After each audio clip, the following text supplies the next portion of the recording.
வாங்க நல்லா காரசாரமான ஆட்டுக்குடல் குழம்பு எப்படி வைக்கலான்னு பார்க்கலாம்.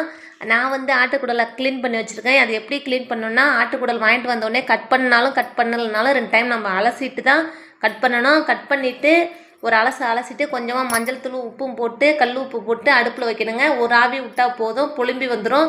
பொலிம்பி வந்தோடனே அதை நல்லா 6-7 டைம் க்ளீன் பண்ணணும். நல்லா க்ளீன் பண்ணி வச்சுக்கிட்டு சின்ன வெங்காயம் தான் உரிச்சு வச்சுருக்கேன். சின்ன வெங்காயம் தான் நல்லா டேஸ்ட்டாக இருக்கும். இதுக்கு வந்து வாசமான பொருள் போடக்கூடாது. கல்பாசி பிரியாணியிலலாம் போட்டோம்னாங்க டேஸ்ட் இருக்காது. அது வந்து வாசம் வருது. ஏன்னா புளி ஊற்றி வைக்க போகிறேன். அதனால் 2 வரமிளகாய், கருவேப்பிலை, மிளகு, சீரகம், சோம்பு, மல்லி 1 டீஸ்பூன், பட்டை 1, அவ்வளோதாங்க. அதை வறுத்து நல்லா ஆற வச்சுக்கிட்டேன். அதை ஆறட்டும். கருவேப்பிலையும் அதிலே கொஞ்சம் வறுத்து வச்சுக்கிட்டேன். அதுவும் ஆறட்டும். எண்ணெய் ஊற்றி சோம்பு போட்டு அது பொரிஞ்சதும் கருவேப்பிலை, சின்ன வெங்காயம் அரைச்சி வச்சுருக்கலாம் அந்த விடுதியை ஊற்றி நல்லா வதக்கிக்கணுங்க. அது நல்லா வதங்கினது புதினா இலை கொஞ்சமாக போட்டிருக்கேன். அதையும் நல்லா வதக்கிக்கலாம்.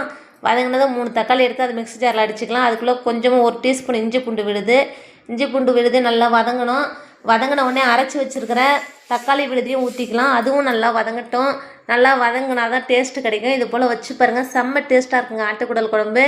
அந்த வாடையே வராது. கொஞ்சம் கூட ஆட்டுக்கறி அந்த ஆட்டுக்குடலோட ஸ்மெல்லே வராதவும் நல்லா அலசிக்கணும்.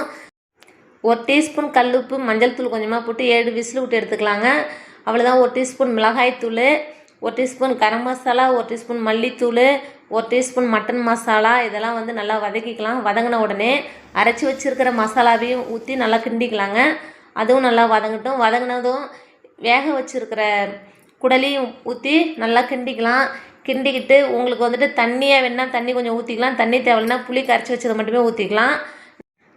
கிரேவியாக வேணால் நீங்கள் இப்படியே அவ்வளோதான். வெந்துருச்சு. புளியை ஊற்றிட்டு ஒரு 10 நிமிஷம் கொதிக்க விட்டு அடுப்பை ஆஃப் பண்ணிக்கலாம்.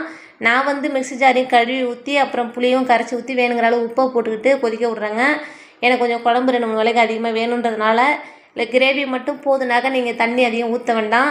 ஏன்னா கறி தான் வெந்துருச்சுல, குடல் வெந்துருச்சு. அதனால் போதும். ஒரு 10 நிமிஷம் கொதிக்க விட்டு அடுப்பை ஆஃப் பண்ணிக்கலாம். புளியை ஊற்றிட்டு பாருங்கள், இது போல் வச்சு பாருங்கள், செம்ம டேஸ்ட்டாக இருக்குங்க. நான் கரைச்சி வச்சுருக்க புளியும் ஊற்றிட்டு கொதிக்க விட்டேன். ஒரு 1/4 மணி நேரம் கொதிச்ச அப்புறம் மல்லி இலையும் கருவேப்பிலையும் போட்டு அடுப்பை ஆஃப் பண்ணிக்கிறேன். வாய்க்கு ருசியான காரசாரமான குடல் குழம்பு ரெடி.